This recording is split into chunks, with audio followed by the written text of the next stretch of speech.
a paz do Senhor Jesus Cristo esteja no seu coração, na sua vida, onde você estiver, aluno da Escola Bíblica Dominical. Estamos aqui, eu sou o professor Márcio Antônio da Silva, para dar sequência no nosso quarto trimestre 2020 e hoje a lição é de número 2. Nós estamos estudando sobre a história, ou sobre o livro de Jó. A lição bíblica está aqui, a fragilidade humana e a soberania divina. Então nós estamos estudando sobre os 42 capítulos do livro de Jó. A lição de hoje é a de número 2, o título é Quem era Jó? Nós já estudamos na primeira lição sobre a estrutura do livro, sobre o livro foi escrito em poesia, em prosa, tudo isso nós já estamos sabendo. Você que acompanha a Escola Bíblica Dominical já tem esse conhecimento. Então, na lição de hoje, nós vamos saber agora quem era Jó. O texto áudio, que é o texto de ouro da lição, diz assim: havia um homem na terra de Uz, cujo nome era Jó, e este era homem sincero, reto e temente a Deus, e desviava-se do mal. Então essas são as qualidades de Jó, né? Já lembrando que Jó não era um homem sem pecado, nem perfeito, não é isso, mas ele era temente a Deus, desviava-se do mal. Então isso quer dizer o quê? Se Jó podia ser assim, nós também podemos ser sincero, reto, temente a Deus e desviar-se do mal também. A verdade prática diz: quem zela por um caráter irrepreensível obtém testemunho acerca de sua integridade. E a leitura bíblica em classe encontra-se no primeiro capítulo do livro de Jó, versículos 1, capítulo 1, versículo 1 ao 5. E eu quero destacar aqui o versículo 5, que diz assim: sucedia, pois, que, tendo decorrido o turno de dias de seus banquetes, enviava Jó e os sacrificava, e se levantava de madrugada e oferecia holocausto segundo o número de todos eles, porque dizia Jó: porventura pecaram meus filhos e blasfemaram de Deus no seu coração? Assim o fazia Jó continuamente. Então, aqui nós temos uma grande lição já, Fabiano, que é cuidar da família da gente, né? Jó está dando esse exemplo aqui. Ele era rico, próspero, ele tinha condições de pagar mordomo, babá, sei lá, tudo o que ele quisesse para cuidar dos seus filhos. Mas ele, como pai, tinha o zelo de cuidar da sua família. Ele cuidava. E aí, isso me leva a um outro versículo na Bíblia que está na primeira carta de Paulo a Timóteo, sobre esse assunto também. Só encontrar aqui, primeira carta de Paulo a Timóteo, no capítulo 5 e no versículo 8. Deixa eu me achar aqui, Fabiano. Cadê a primeira carta? Eu tinha marcado, mas acabou saindo a minha marcação do lugar. Ali diz assim, que aquele que não cuida da sua família, aquele que não cuida dos seus, é pior do que o infiel e negou a fé. Então veja, que responsabilidade nós temos sobre esse cuidado com a nossa família. Aqui, ó. Mas se alguém não tem cuidado dos seus e principalmente dos da sua família, negou a fé e é pior que o infiel. Veja qual é a condição. Então, nós temos que cuidar da nossa família. Nós que fazemos a obra de Deus, Fabiano, nós temos que saber equilibrar as coisas. Fazer a obra de Deus e cuidar da família também. Porque não é do agrado de Deus que se abandone a família para se dedicar à obra dele. Isso não agrada a Deus. Então temos que ter esse equilíbrio. Vida de cristão é vida de equilíbrio. Então a igreja, a casa, a família, os filhos, tudo isso tem que ser feito E isso agrada a Deus. E Jó dá esse exemplo aqui. Ele tinha 10 filhos. Ele levantava de madrugada e oferecia sacrifício, conforme o costume da época, para cada filho, pensando, se eles tiver alguma coisa contra Deus, eu já vou oferecer o sacrifício e vou orar para os meus filhos. Nós temos que fazer isso também. Nós estamos vendo aí vivendo numa época, num mundo, numa sociedade tão conturbada, rebelde, de tanta coisa, e muito disso se deve por esse abandono da família. Pai e mãe que não têm o cuidado, não têm o zelo de saber onde estão os seus filhos, quem são os amigos que eles andam, quem são os seus influenciadores aí nas redes sociais, tudo isso. Às vezes nem oram com os filhos, nem pelos filhos e nem com os filhos.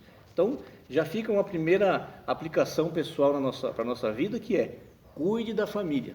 Isso agrada muito a Deus. Lembrando que filhos são herança do Senhor. É o que diz o Salmo 127, né? Se eu não me engano. Filhos são herança do Senhor. E herança, Fabiano, tem que cuidar, né? Se a gente recebe uma herança e recebe lá uma casa de herança, por exemplo, e deixa lá, não vai ver, deixa um ano lá, quando você for lá, o que tem? Se já não tiverem invadido, mas tem lá, tem aranha, tem bicho, tem tudo lá naquela casa, tem o mato, cresceu, tudo isso. Por quê? Porque ninguém está zelando. Filho é a mesma coisa. Se eu, que sou pai, se a mãe não tomar cuidado, não estiver zelando da herança, vai vir todas essas más influências também, vão entrar na vida da pessoa. Então Jó nos dá essa grande lição, que ele era um homem que cuidava da sua família. Nós temos no nosso primeiro, a lição está dividida em 3 tópicos. O primeiro tópico diz: um homem de caráter irretocável, íntegro, sincero. E aqui eu quero fazer uma ressalva, que caráter não depende de religião. Caráter depende de formação, né? Quando nascemos com o nosso temperamento, personalidade, mas o caráter é formado. A palavra caráter vem do grego, quer dizer marca, sinal, caracteres. Um bom exemplo por exemplo, falar da pessoa que faz escultura em madeira. Ela pega uma ferramenta e vai talhando aquela madeira, vai marcando, né? E dali vai saindo a escultura que ela imaginou. Então, o caráter é formado. E segundo a psicologia, segundo a ciência, uma criança o ser humano tem o seu caráter formado de 0 a 7 anos de idade. Nesse período é formado o caráter que vai formar toda a sua vida de jovem e de adulto. Quando aceitamos a Cristo como Salvador, nós recebemos o caráter de Jesus para melhorar ainda mais o nosso. Mas, como eu disse, caráter não depende de religião. Caráter depende de formação, né? Conheço pessoas que não são evangélicas, mas são de um caráter irretocável também. Se essa pessoa, quando ela aceitar Cristo como seu Senhor e Salvador, esse caráter vai ficar melhorado ainda, porque nós vamos ter as marcas de Cristo daí no nosso caráter. Então Jó era um homem íntegro, sincero. Aqui diz que o caráter define o que uma pessoa é de verdade. Ela é vista a partir dos valores que governam a sua vida interior. O mau caráter define uma pessoa que não merece confiança, que é desonesta, que portanto não possui valores. Jó não era um homem sem pecado, mas tinha um caráter irretocável. Nesse sentido, os primeiros versículos do livro que falam muito sobre isso aqui, da integridade de Jó. Íntegro quer dizer uma pessoa inteira, uma pessoa que se pode confiar. Se ela deu a palavra dela, ela vai assumir sua palavra, mesmo que para isso ela tenha que sofrer algum dano, tenha que sofrer alguma perda até financeira, mas vai cumprir sua palavra. Então, o caráter de uma pessoa não tem preço, tem valor, e Jó sabia bem disso, né? Esse é mais ou menos um resumo que nós fazemos aqui. Claro que você que pode vir na sala de aula, você que não está no grupo de risco do coronavírus, você pode vir para a sala de aula. Aqui na nossa congregação nós temos, né, Fabiano? Escola dominical, presencial, domingo às 9 horas. Aí na sala de aula você pode perguntar, o professor vai responder, o tempo também é maior e você vai aprender muito, pode ter certeza disso. O segundo tópico, né? Então aqui nós já falamos do primeiro tópico, Jó era reto, temente a Deus, desviava-se do mal. Ou seja, ele percebia que aquilo que estava se apresentando para ele, que estava vindo para ele, não agradava a Deus, ele se desviava. Ele não ficava nem para ouvir a proposta. Porque o problema é quando a gente para ouvir. E aí a gente corre um sério risco de ser engodado pelo inimigo, né? Ele vai fazer com que a gente acabe aceitando aquilo. Então desvie-se do mal. E a Bíblia fala mais ainda, que nós temos que desviar também, fugir da aparência do mal. Mesmo que seja só aparência, nós já temos que fugir.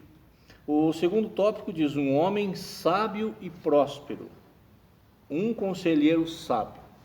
Há pessoas ricas que nem são sábias e nem tão pouco prósperas. Possuem conhecimento, mas não entendimento. Riquezas, mas não prosperidade. Jó distingue-se nesse aspecto. É diferente a riqueza e a prosperidade, né?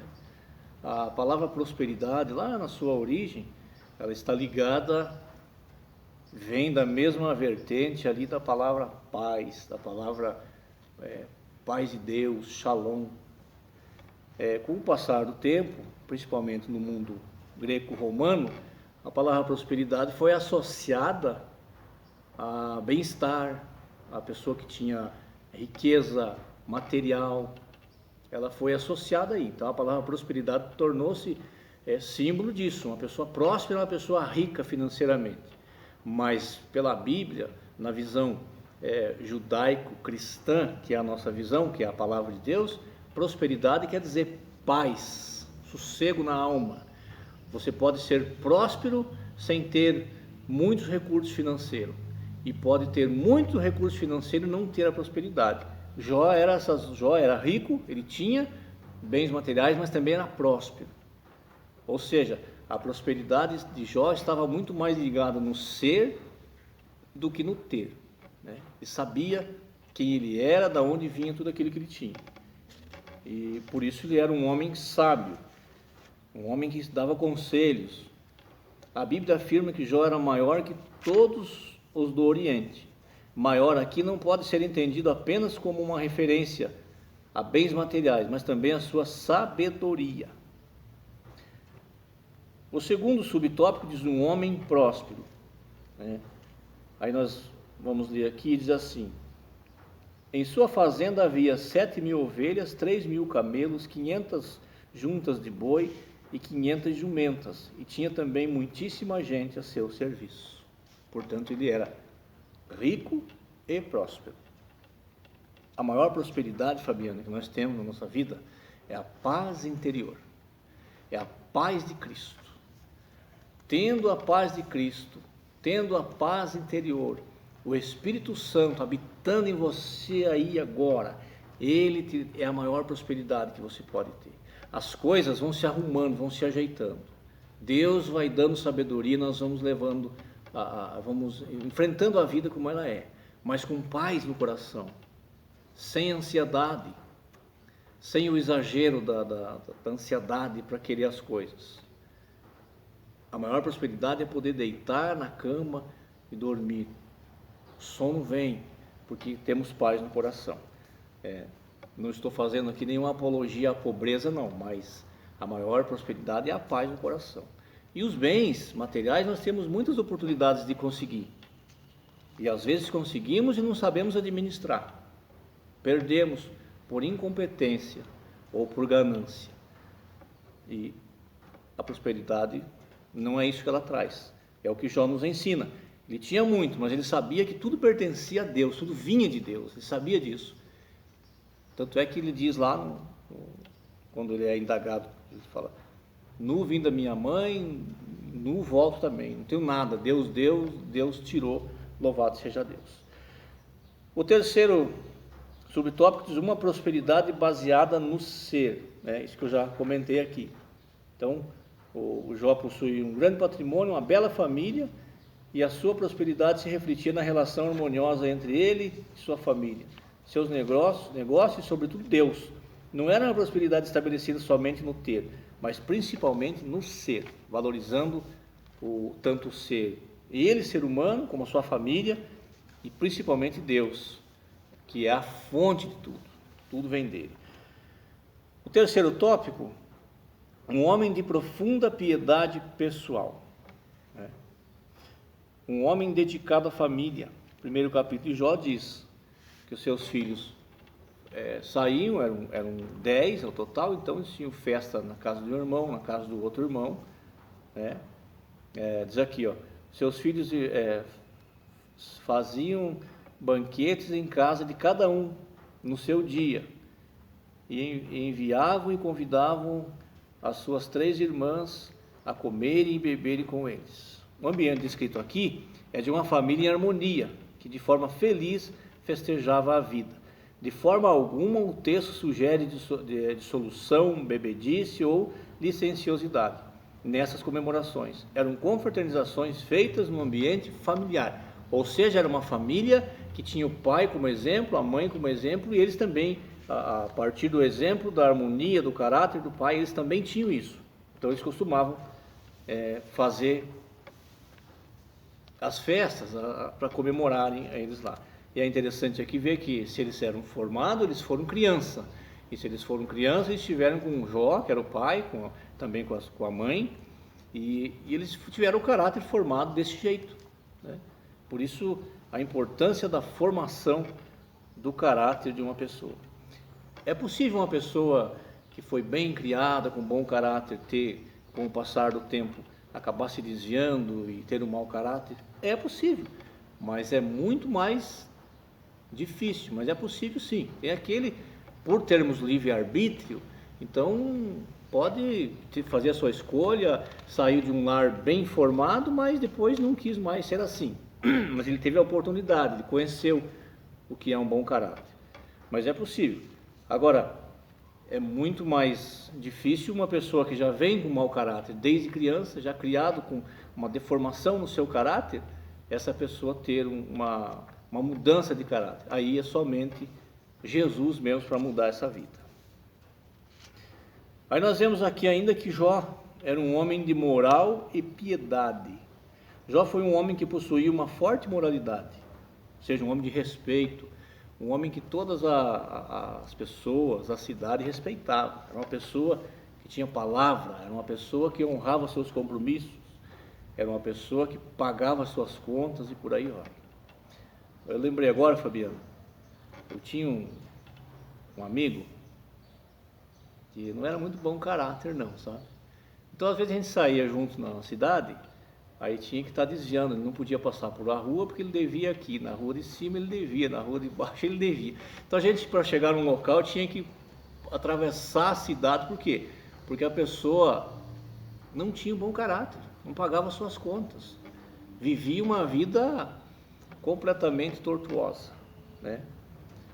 E nós temos que ser pessoas, principalmente, isso em geral, como eu disse, caráter não depende de religião, mas principalmente aquele que nasceu de novo, aquele que aceitou a Cristo como seu Senhor e Salvador, ele tem que fazer esses reparos na sua vida, tem que deixar o Espírito Santo trabalhar, mas ele também tem que colaborar, tem que participar, para que o seu caráter seja da forma que Cristo quer que seja. E é tão bom quando você tem um nome,